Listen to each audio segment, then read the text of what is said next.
Dans cette vidéo, je vous propose de répondre à Philippe qui m'a contacté s'inquiétant quand il travaille son cheval dans les attitudes basses comme l'extension d'encolure de venir dégrader l'équilibre de son cheval.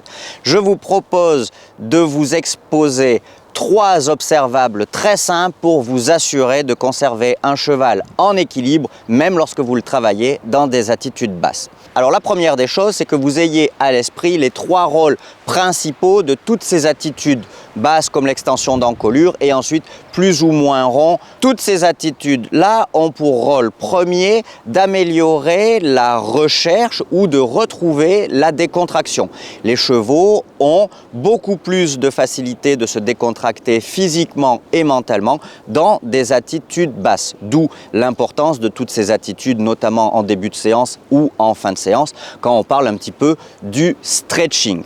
Ça ne veut pas dire qu'un cheval n'est pas capable de rester décontracté et relâché sur des attitudes plus hautes comme les attitudes concours ou présentation. Ça veut tout simplement dire que pour eux, c'est beaucoup plus facile de se décontracter dans ces attitudes basses. Le deuxième rôle et le deuxième objectif prioritaire du travail dans des attitudes vers le bas va être tout simplement d'étirer la ligne du dessus. En réalité, quand on parle de la recherche de muscler le dos de notre cheval, de lui faire un dos fort, de lui faire un bon dos, je pense que c'est un tout petit peu erroné puisque en définitive, pour nous porter, le cheval a besoin certes de venir monter et d'arrondir toute sa ligne du dessus pour nous porter plus facilement et donc mécaniquement on va dire et schématiquement de venir espacer un tout petit peu les espaces intervertébraux justement. Et donc ça c'est par la souplesse, par sa capacité à étirer sa ligne du dessus qui n'est possible que s'il contracte ses abdominaux. Donc en réalité, ce n'est pas réellement le dos, ou en tout cas pas les muscles du dos qu'on va chercher à venir muscler, mais plutôt à venir gainer ses abdominaux et étirer sa ligne du dessus.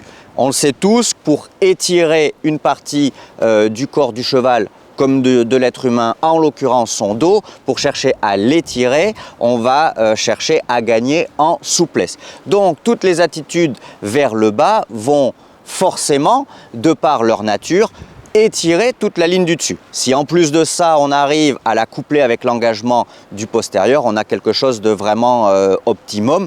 Mais je vous expliquerai dans une autre vidéo que même si on entend beaucoup nous expliquer que les attitudes rondes, basses, comme l'extension d'encolure ne sont valables que si le cheval engage ses postérieurs, c'est pas tout à fait vrai. Et en troisième rôle principal de la recherche de ces attitudes-là dans le travail quotidien, ça va justement être la recherche de l'amélioration de l'équilibre par la volonté d'un cheval qui se tient de lui-même et par lui-même. C'est-à-dire qu'en l'invitant naturellement par une encolure qui s'abaisse vers l'avant et le bas à potentiellement charger un peu plus du poids sur son avant-main, le laisser libre de gérer son équilibre pour ne pas se retrouver à courir, à tomber parce qu'il court après son équilibre et qu'il est en train de perdre l'équilibre. Donc finalement, en le mettant dans une situation déséquilibrante, on va l'inviter, l'obliger à gagner en équilibre pour se porter seul et ne pas attendre d'être assisté par le cavalier et notamment sa main. Donc les 3 observables pour être sûr que votre cheval travaille en équilibre et reste en équilibre dans toutes les séquences où vous lui demandez de l'extension d'encolure ou des attitudes plus ou moins rondes et plus ou moins basses dont finalement l'observable principal est la nuque qui travaille plus basse que le garrot, ça va être premièrement un cheval qui n'a pas besoin de prendre appui sur vos mains par l'intermédiaire de vos rênes pour ne pas tomber. Deuxièmement, un cheval qui ne modifie pas la cadence de l'allure parce que du coup il en vient à précipiter et à ne plus conserver la cadence initiale par cette perte d'équilibre.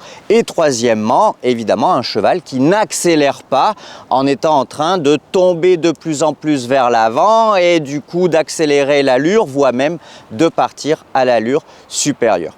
Et si jamais c'était le cas, vous avez deux possibilités pour corriger ce déséquilibre tout en conservant la recherche du travail vers le bas et tous ses avantages. Premièrement, c'est demander à votre cheval de revenir dans la cadence initiale par une transition intra-allure, dans l'allure, de réduire la vitesse si jamais il était en train d'accélérer, ou tout simplement de lui demander de transitionner à l'allure inférieure, de réinstaller le calme, de réinstaller la cadence, de réinstaller l'équilibre et ensuite de retransitionner vers l'allure supérieure.